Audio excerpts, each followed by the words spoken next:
Hi and welcome back to Distilled 405. I'm Daniel and today we're going to be looking at the Bunnahabhain single malt from the Isle of Islay.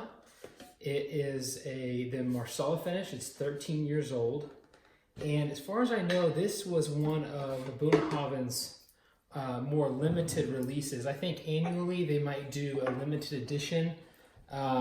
They seem to be somewhat hard to get. I think I found this one in Texas when I was there visiting, and they only got, I think it was at Specs, and they only had maybe one bottle of it.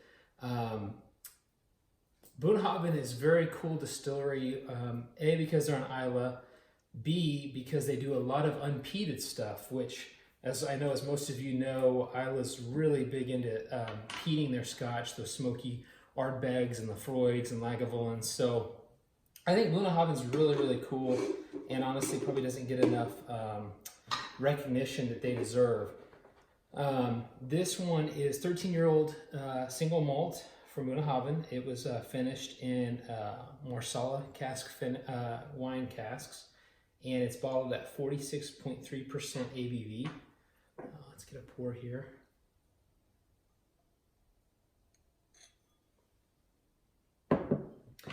I'm pretty sure Bunnahabhain, everything that they make is non-chill filtered and naturally colored. Yep, it says right on the back here, unchill filtered and natural color, which is great. Obviously, we all know that means that we can actually see what the cask influence has done to the whiskey versus caramel coloring, so that's really nice. And then the non-chill filtering should help it retain a lot of those oils, which also helps aid in the mouthfeel.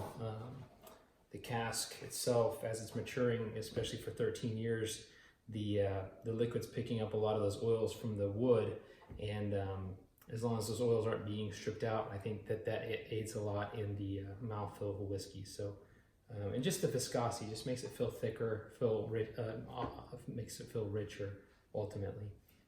On the nose, wow, very, very, very fruity. At 46.3%, it's not burning my nose even really get in there, and you can definitely tell that it's 13 years old. Obviously that's not ancient, but it does come off very well aged, because those fruits aren't bright, they're not astringent, they're very kind of dark and kind of muted, and very full. So a lot of I'm getting a lot of red fruits, so cherries, plums. And I'm getting a lot of oak, surprisingly enough, for 13 years. And you can definitely get that wine influence. I haven't had very many Marsalas. I think I maybe have had one or two with a buddy of mine. But I do remember them being, I think, a little bit more drier than your typical sherries. And that kind of comes across to a certain degree. Overall, a great nose and a beautiful color. Let's give it a taste.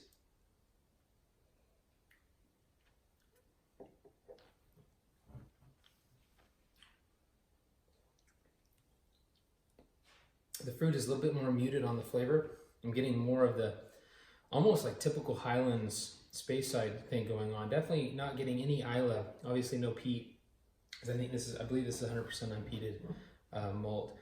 But the fruit that I got on the nose is way more restrained on the palate. You can definitely tell it's there, especially more in the finish. Let me give it another taste here.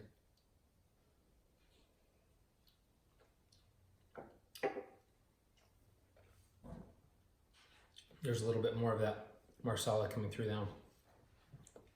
Yeah, it's pretty much like the nose, but everything's way more muted and reserved. So the plums and the dark fruits and the oaky tannins, they're all still there. But I would definitely say that this whiskey shows probably its best self on the nose more than anything. It's a very good whiskey.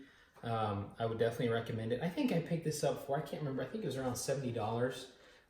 If you could find it, like I said, they're mostly annual releases, so this one could be long gone, but it's beautifully presented, comes in a beautiful can, and I think Bunnahabhain just makes quality whiskeys. It's very good. I would definitely buy this again.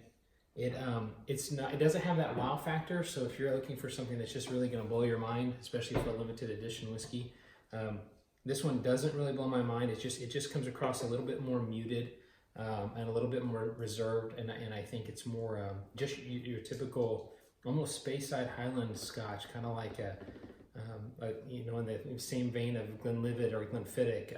I just don't think that anything is really out of the ordinary. So the Marsala has definitely done something, but it's definitely a lot more muted on the palate than I would have expected. So overall, very good whiskey. If you find it, pick it up. It's definitely worth seeking out. So thanks for watching. Please hit that subscribe button if you like our content. Hopefully a lot more videos to come in the future. And as always, cheers.